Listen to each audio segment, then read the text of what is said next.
I'd like to introduce you, or our next speaker here will be Darron Collins, whom many of you know, is president of College of the Atlantic and also an alum of COA.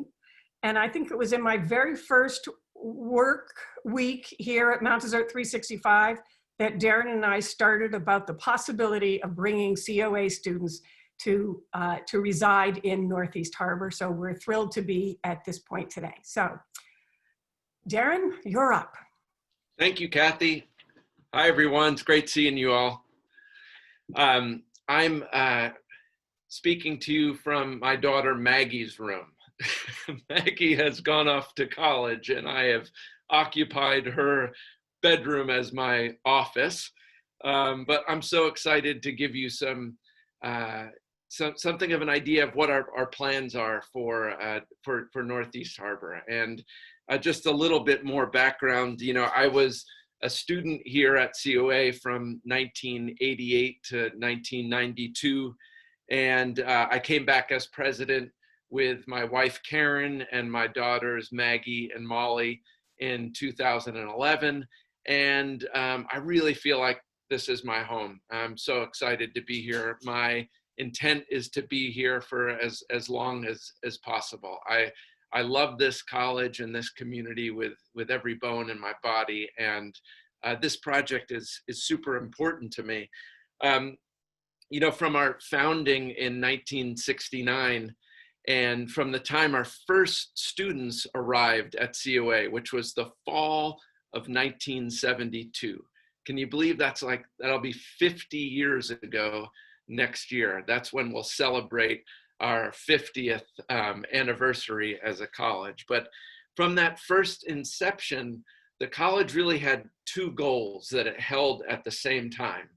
The first was, of course, to be excellent at teaching, learning, and practicing human ecology, and to put our students out there all over the world to change the way the world was working and to make improvements to the relationship between human beings and the environment.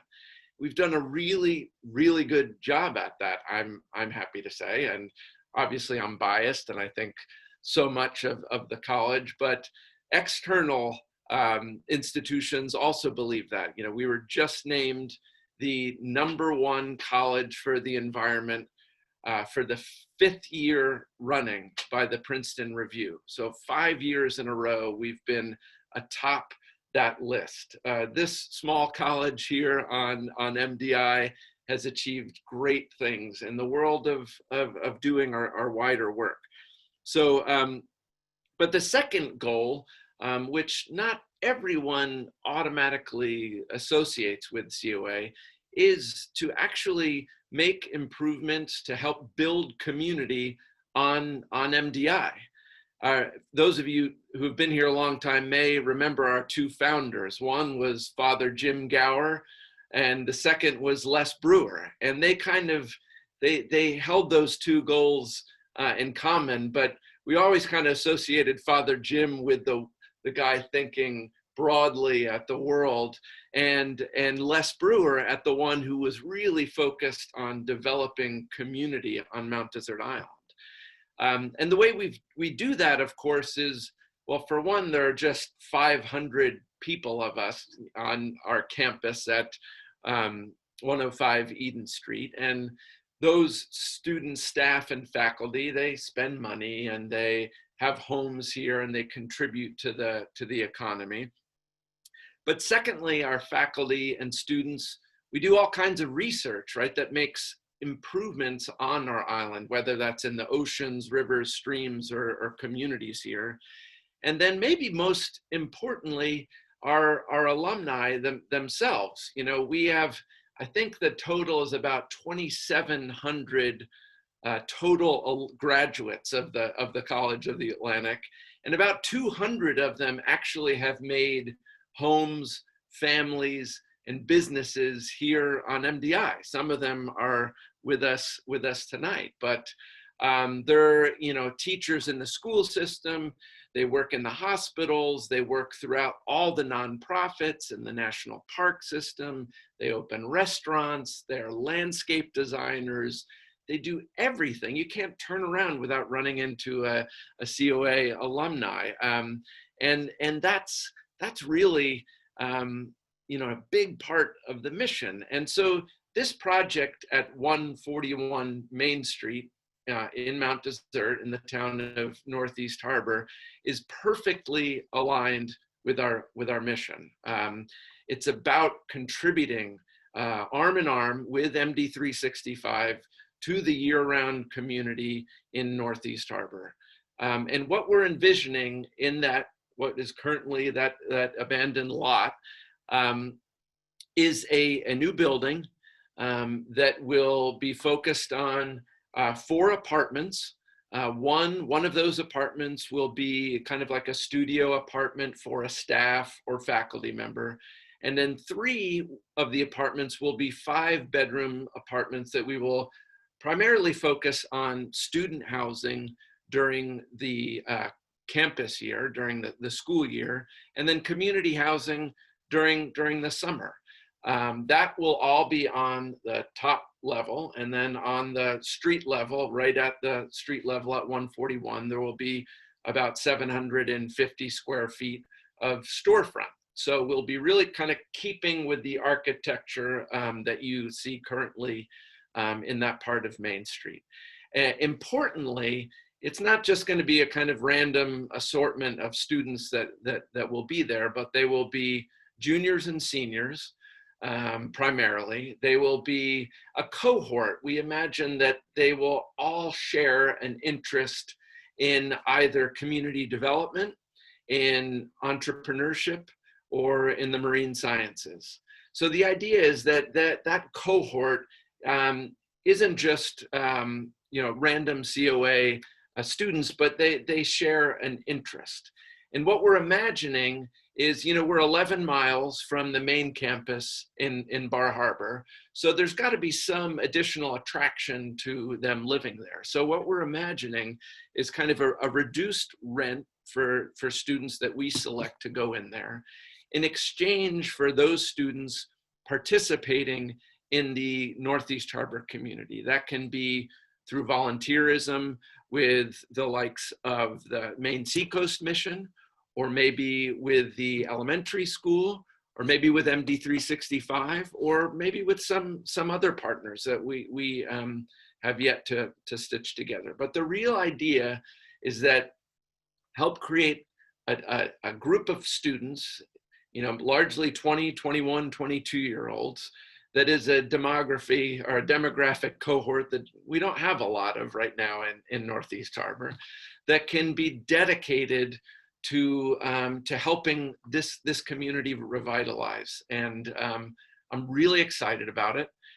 We're in the initial planning stages, and we'll hear more about some of the way the building will work and look and feel. But more than anything, I'm just excited. I think it's really important to early on in this process to do exactly what we're doing.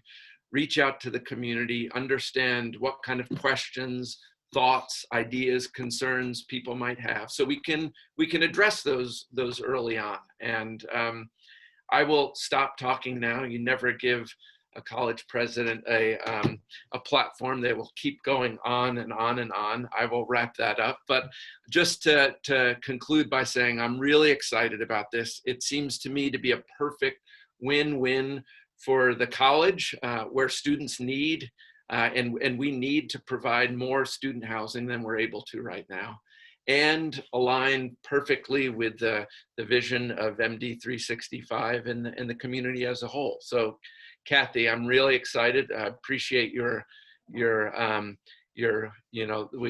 long-term dance we've done, and I really look forward to an amazing opportunity at 141 Main Street.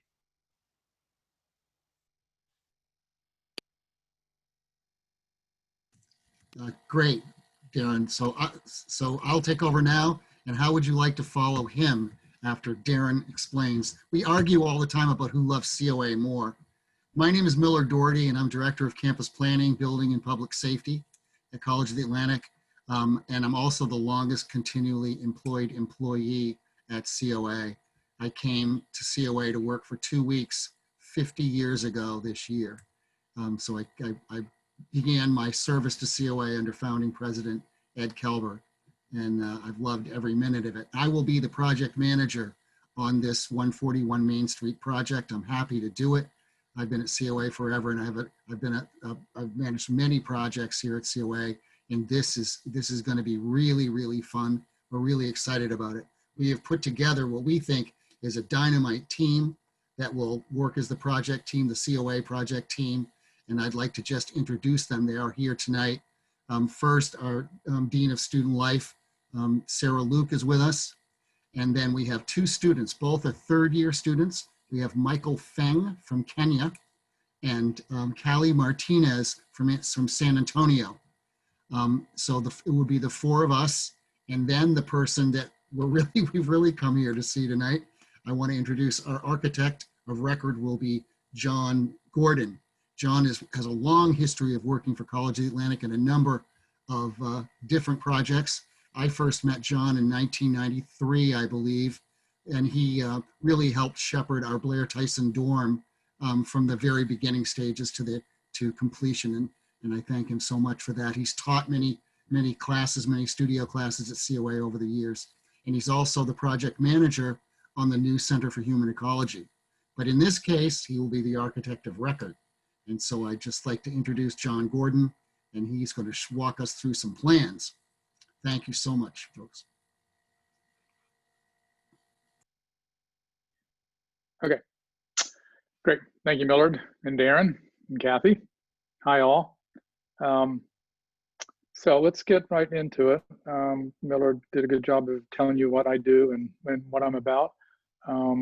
So let me start my timer just to make sure I don't go crazy over. All right, so I'm going to share my screen and I'm going to walk us through the design. So the important thing to keep in mind is that this is a concept design. So we're early in the process of design and kind of working through the design details. And what I'll show you is basically a primary response to the site, utilities, what's available, like water, sewer, power, those types of things.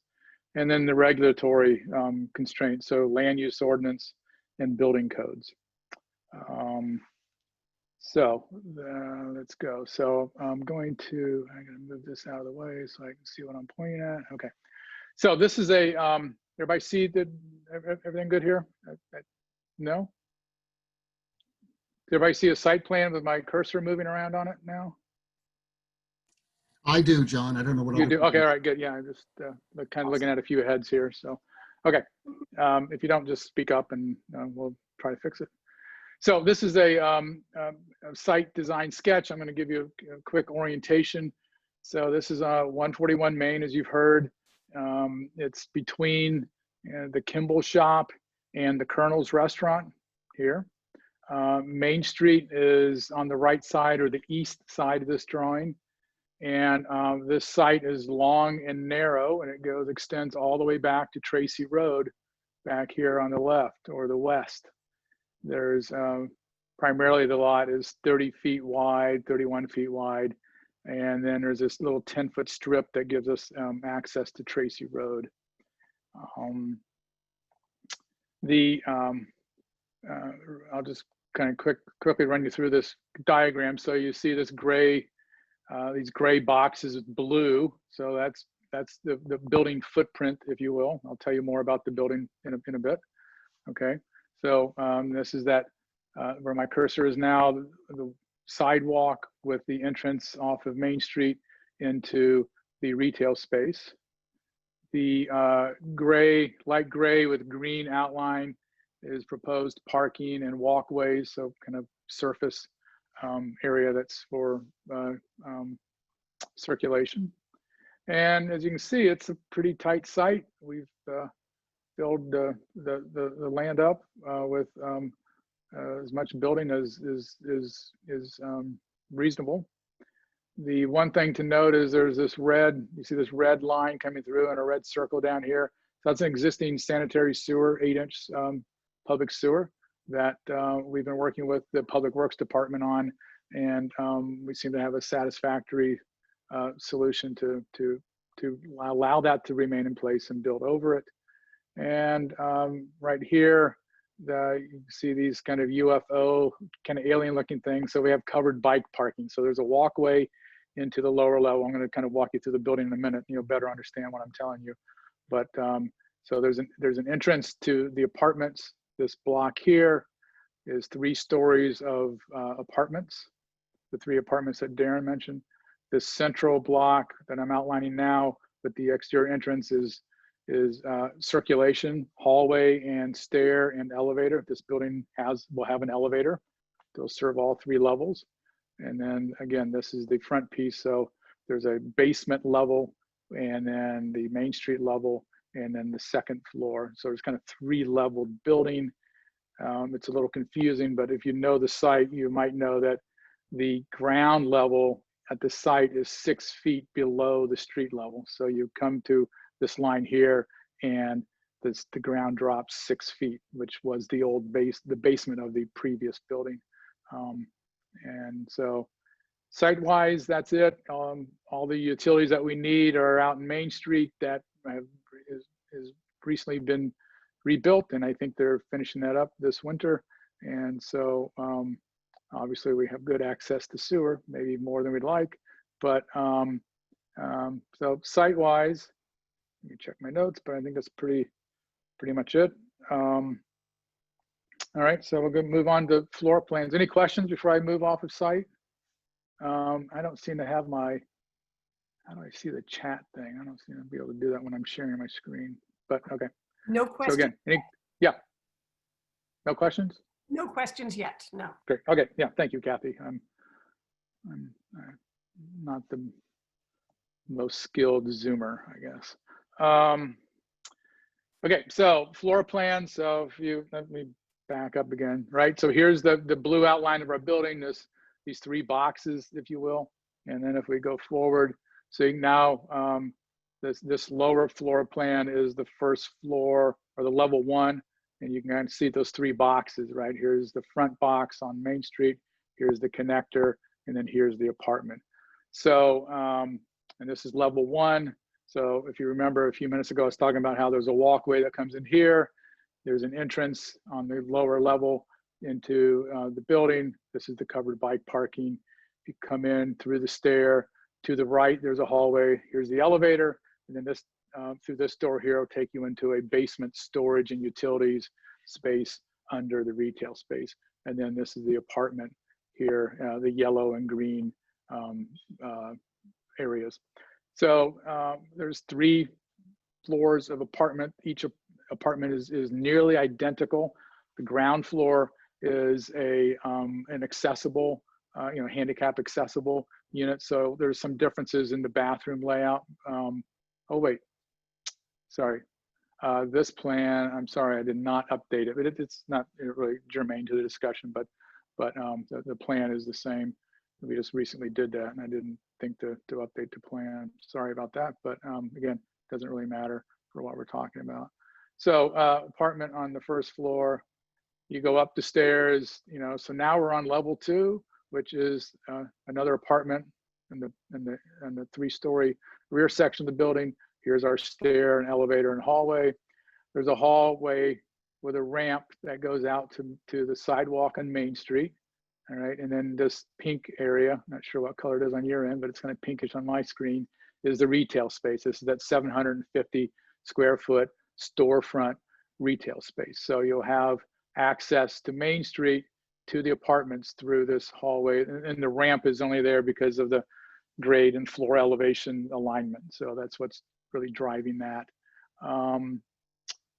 And we go up to the 3rd floor. So here's the 3rd floor at the bottom of the sheet. So the rear and the middle part of the building is the same again.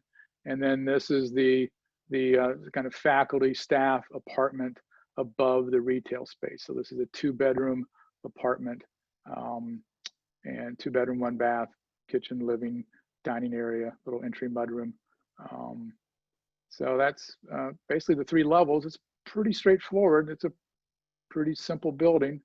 And this is just simply the roof plan. The point of the roof plan at this point is, and I'm not sure how much it shows up here, but we're, these are low, the rear section is a low sloped roof, like 1.5 on 12, and we'll load that up with PV, so solar array.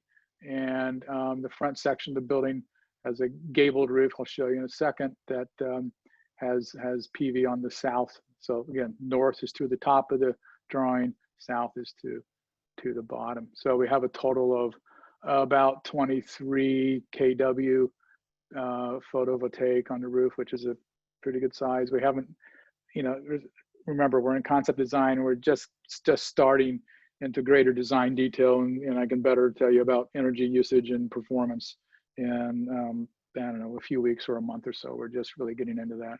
So, but we expect it to be a high performing building. So here's, this is a kind of a photo montage with the proposed new building here. So we're looking at from Main Street. So this is the Colonel's building on the left or to the south. Here's the Mount Desert Center here in the middle. Here's the Kimball shop, and here's the Smart Studio. So, we do this study to kind of make sure that we want to be a good neighbor, that this building will fit from the standpoint of scale, and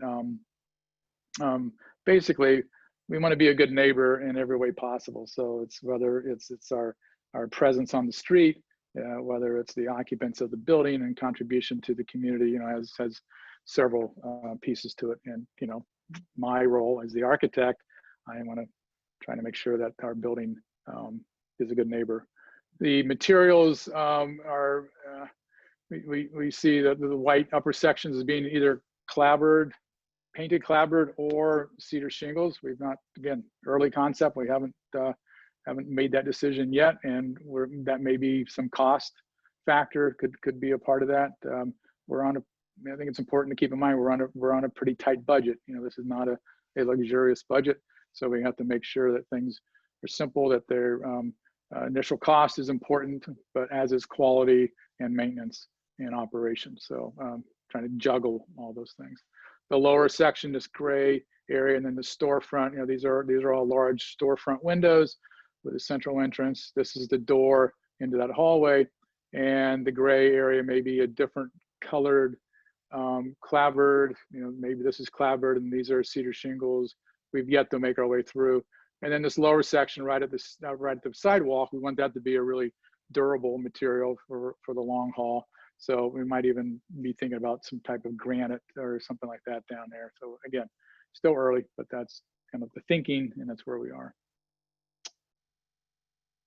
And then this is the south elevation. So if you go here and we think about, if we were to look at the side of the building from the kernels, if you will, this is kind of what you're seeing. This is, so this green heavy line, that's the sidewalk in Main Street out front, right? Here's our 3-story building facing Main Street with the gabled roof, right? And we get back here to this connector where the stair and elevator and hallway is. So that's a flat roof section of building with the elevator, so that the elevator shaft has to go a certain distance above the last stop, so they tend to poke out of the roof. That's all that is.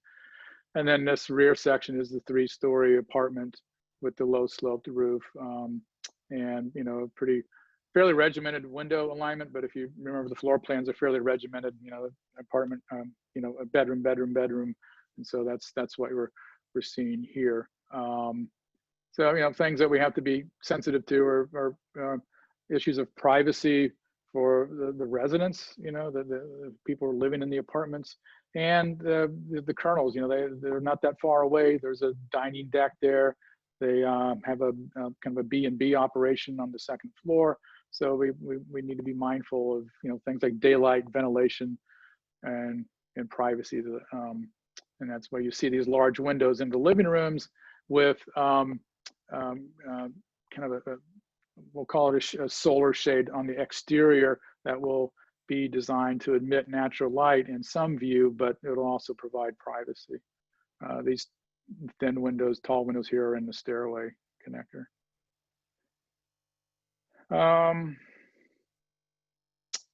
Yeah, I think that's, well, I can walk you through. This is the north elevation. Then down here, and this is the one where I always say, like, this, when this building wins a design award, it's going to be because of this wall here, because of it's such a stunning piece of architecture. But tongue in cheek, it's facing north due to setback to adjacent buildings and the property line. We're really not allowed to have any windows in this wall. Important thing to keep in mind is, or to know, that this building will be fully sprinkled. So we'll have a full fire sprinkler system throughout. The roof will be a Class A flame spread. We're shooting for a metal roof at this point, and I'd like to think we can pull that off budget-wise. There's not that much roof up there as far as the cost difference between that and something else. Siding on the three non-Main Street elevations is envisioned to be cement fiber or metal or some combination thereof. Again, striving for a Class A flame spread, and we are required for the sidewalls to be 1 hour construction. Which, you know, all those are very important considerations given the location, and again, part of being a good neighbor is being a durable building. That's pretty much my elevator speech, or a little more on that. Again, any questions? Or Darren, Millard, Sarah, Michael, Callie, Isabel, did I overlook anything? Did I miss something I should have touched? Not for me, John. Sounds this Okay. this is perfect. Okay, good. We'll go back to this one. Something better to look at. Okay. So perhaps as a reminder, we're hoping that people, if you do have questions, that you type it into that chat field.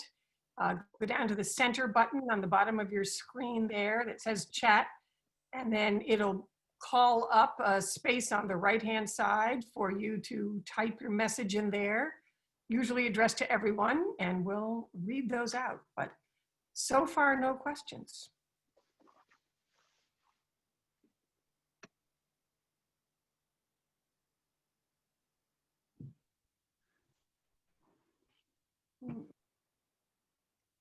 I'd love to know what people think, John. I think it looks, I know it's just the concept at this stage, but I think you did a great job, like fitting it in with that part of Main Street. And clearly, like you said, it's, you know, we want people to be excited about this building. And so fitting in architecturally is really important to us. I have a question. Oh, sorry. We do have, Go ahead. No, I have a question. I was just interested in how you're going to choose the occupant of the retail space, if you have any ideas on that. That's a really good discussion that we haven't quite finalized yet. You know, ideally we would like the occupant to be somewhat aligned with the mission of the college, but at this point we're pretty wide open to ideas and thoughts, and obviously it's got to fit 750 square feet, so it's not a huge space, but it's still early enough where we're just knocking around ideas, so we haven't really firmed up anything yet.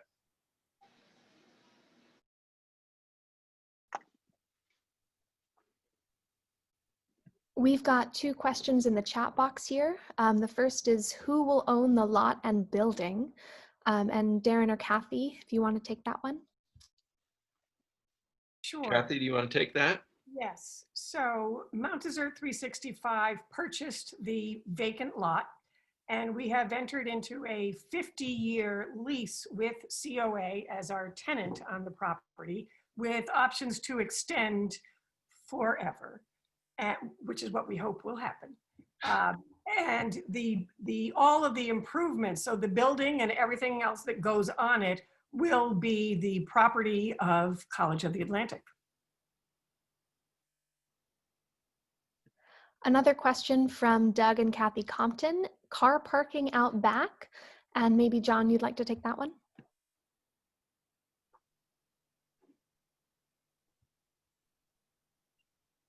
Okay, yep, got it.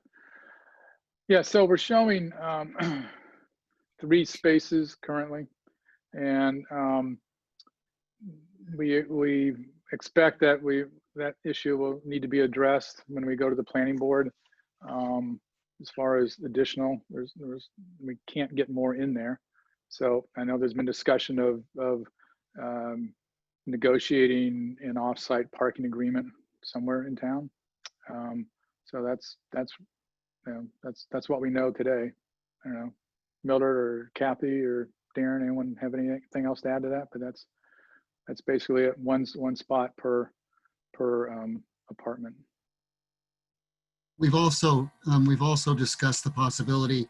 COA runs a bus, already a bus system from COA to town, and we're talking about, can we offer at least limited bus access during the academic year from campus to the facility. But again, it's all very early. Here's another question for John, I think. Can you tell us about your plans for getting natural light and ventilation into the bathrooms? Yeah, natural light is a challenge. We're considering how we might be able to use, I don't know if people are familiar with what's called a solar tube. So it's this polished stainless steel tube that goes up through the roof and has a dome on it. They're usually about 10 or 12 inches in diameter. So that would be real easy for the bathrooms on the top floor. Getting that down deeper is a challenge. But the ventilation is not an issue because these apartments will have a heat recovery ventilation system in them. So each bathroom will have exhaust, and then the whole unit has a supply system. And so ventilation is not a concern in this building. Not the same as having a window with light and ventilation, but you know, that's not a concern. Good question. And Greg Dalton shares, this is wonderful to fill in the missing hole in Northeast Harbor, and more importantly, provide a community catalyst for Northeast Harbor. With 15 rooms, are you expecting 15 students, and will they commute to the main campus? Darren? Yeah, that's a good question, Greg. And the answer is yes. I mean, we would, again, we're imagining, depending on timing, but ultimately wanting 15 students in there, five students per each of those apartments that John showed on his in his deck. And yeah, we're about 11 miles from our main campus. So, you know, we have to balance between, you know, the beauty of living in Northeast and in a new apartment, but with the distance of 11 miles, which we recognize is a little bit of a hurdle, which is why we're kind of working with the idea of more or less of a subsidized or reduced rent, and potentially some COA provided transport back to 105 Eden Street. But yeah, there's no teaching going on at this. We're not allowed, nor do we really want that. These are residences, and the learning will happen back at 105 Eden Street, and of course in whatever kind of partnerships we develop with the other institutions throughout Northeast. You know, we've always had students, for example, doing their student teaching at the MD Mount Desert Elementary School, and so obviously that would be a great fit. We're imagining maybe internships with the Maine Seacoast mission. That would, again, with Seacoast Missions move to the region, that's an obvious, lock for a student working there. But, we're going to have to experiment as we move on. But that's the idea. Does that make sense, Greg? Great. Thank you, Darren. We've got a comment from Laura that this will help build a year-round community in Northeast Harbor. And then a question from Stephanie. This looks like a positive building. Do you have any sort of timeline for when you are starting the project? And Millard, do you want to take that one? Absolutely. Thank you. That's a great question also. These are all great questions. But we all know what the building season is like here in Maine. And so we are, it's tight, but we're hoping for a spring start of 2021. That's what we're shooting for. And again, we have some hurdles. We've got the State Fire Marshal's office, and we have the Town of Mount Desert Planning Board, those sorts of issues. But in the best of worlds, we would shoot for a spring start. And Millard and John, what does that look like for a completion date? If assuming that, let's say, we got started in spring, in March. Yeah, well, we're just working towards getting a builder on board, but my experience would tell me we should allow a year to build. Yeah. So, spring of 22.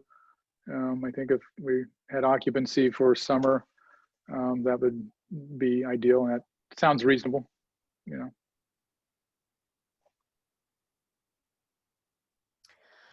Here's another question about the year-round community. Will there be evening gatherings at the site? For example, book talks?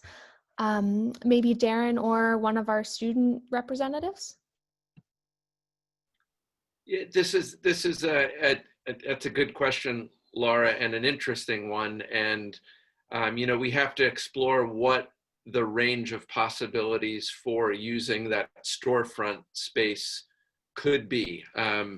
And it's certainly possible, depending on who occupies that storefront, to have some kind of gatherings there. You can picture, if it were a gallery space, you could picture having events like that. But a lot will depend on who occupies that and what the relationship is between that storefront and the college. Obviously, if it would be ideal if the relationship between the college and that storefront were strong enough where the two things kind of come together. But you could also imagine an idea where it is, let's say, a bookshop, and they might have their own events that have nothing to do with the College of the Atlantic, but that's yet to be determined still.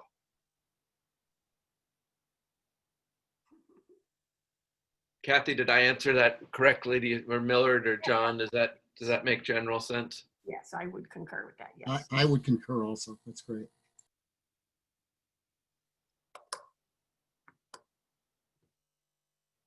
Well, this is an easy crowd. Thank you. Well,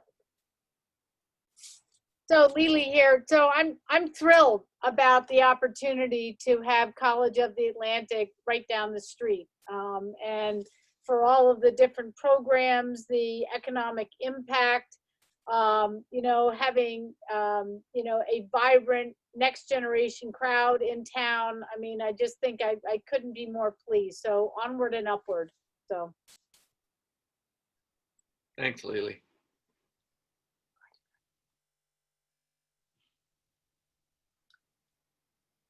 I think it's not too, we have about 41 people who have joined us on all of this, and it's not a mob scene. So if others want to speak up rather than chatting into the chat box, feel free, I think, to unmute yourself, bottom left-hand corner, and weigh in.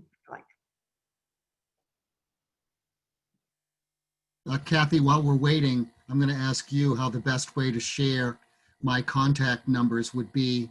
And I know you have them, but I really want to make sure that the Northeast Harbor community knows that they can get someone, that they can talk to someone if they have concerns. And so I'd like to make sure that I have multiple phone numbers, so I want to make sure, but I'd look to for your guidance on what's the best way to share those numbers with the community. Well, we have a list of people who registered for this event. So we can certainly share your contact information with a follow-up email to people that go out with this. And I think that if we want to share this recording will be saved for a while, and we can share that again with your contact info. But, you know, anybody can go on to coa.edu and look up Millard Dority as well. And That is absolutely true. Thanks. That's great. Thanks. we no longer have a phone book where we can just flip a page and find anybody's phone number. But if everyone here has access to the internet, then hopefully we can find the necessary phone numbers and contact info. And there it is. Darren has just listed Millard's in the chat box there, Millard M. Dority at coa.edu with a phone number. And that would be the business phone number and area code 207 for anybody who's looking for that. So.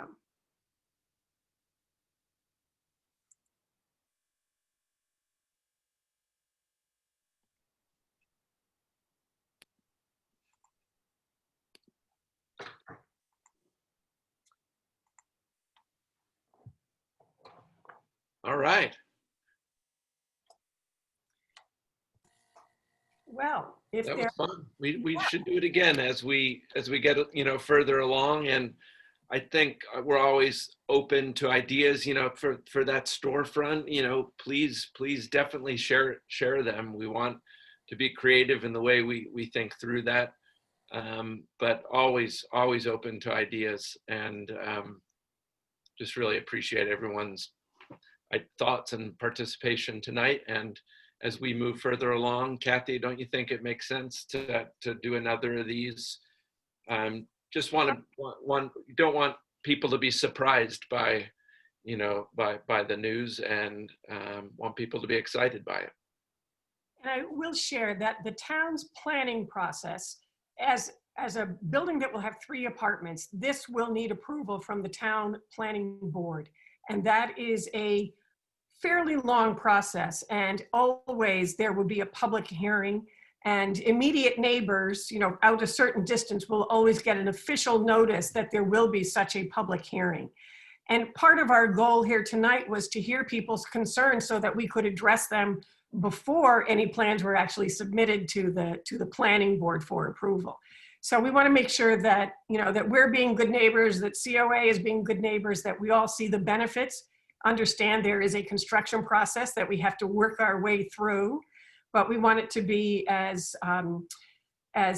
easy, seamless, smooth sailing as possible, and that we'll have something that will benefit the whole community for a very long time after that. So if anyone after this event has questions for me or Millard, feel free to reach out at any time, always available.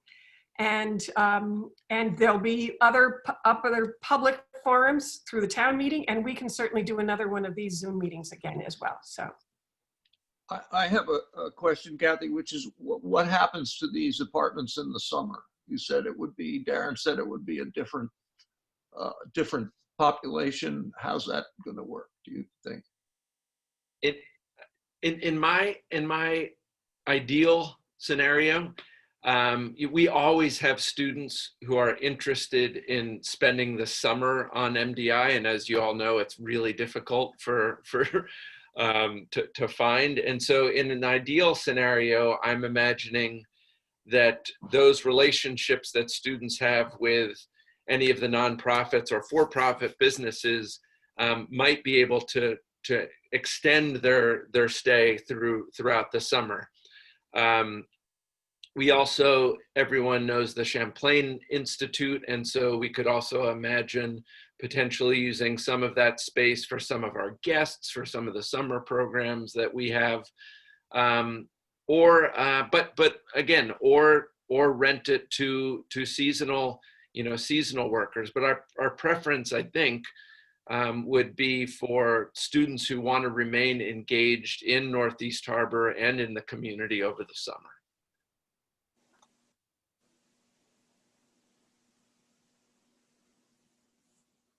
And summer rentals are at a premium around here, as we all know. I think that a lot of the businesses who have employees have a very hard time finding seasonal options for them. So this could be a great boon to the local business community for their employees. So Kathy or Darren, this is Tanny. Does that mean that these apartments would be furnished at like dorm rooms? So, I mean, if you had people living them in the fall and then others living in the summer, would they be moving furniture in and out, or would they be furnished apartments? That's a great question, Tanny. I'm not sure that we have the answer to that yet, but Millard or John, have we given thought to that? I would guess that they will be furnished. That would be my guess. Yeah, and we want to minimize the need to move stuff in and out and in and out, and so that also lends itself more to sparsely furnished or appropriately furnished apartments.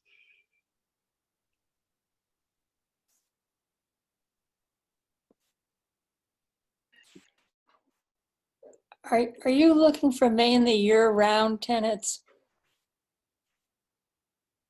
Well, our focus, Ellen, is going to be on the needs of the students. That's who we want to focus this. So again, ideally, it would be COA students who do have an interest in spending both the school year and the summer in these apartments. However, that they're, like Kathy said, at the same time, we can also imagine a situation where some of the COA students aren't spending the summer there, and therefore we have availability for some of the seasonal workers that also need apartments. But again, to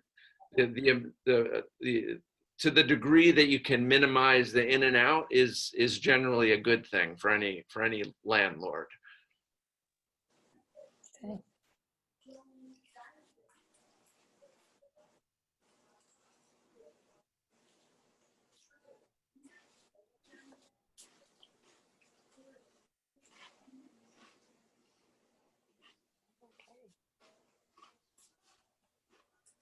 Well, with no other questions, I think we can call this to an end. I appreciate everybody showing up tonight. And always feel free to reach out to me, Darren, Millard. If we can answer any questions that might come to you after this event, we'd be happy to check in and respond as best we can and keep everyone posted on progress. Many thanks, Kathy and Eloise, for organizing this, and thanks to the team for showing up tonight. Callie and Michael and Sarah, thank you so much. And John, of course, thank you so much. Thank you, everyone. Bye. You all here. Thank you. Bye now. Thank you. Darren. Thank you. Thanks, Laura. Good night.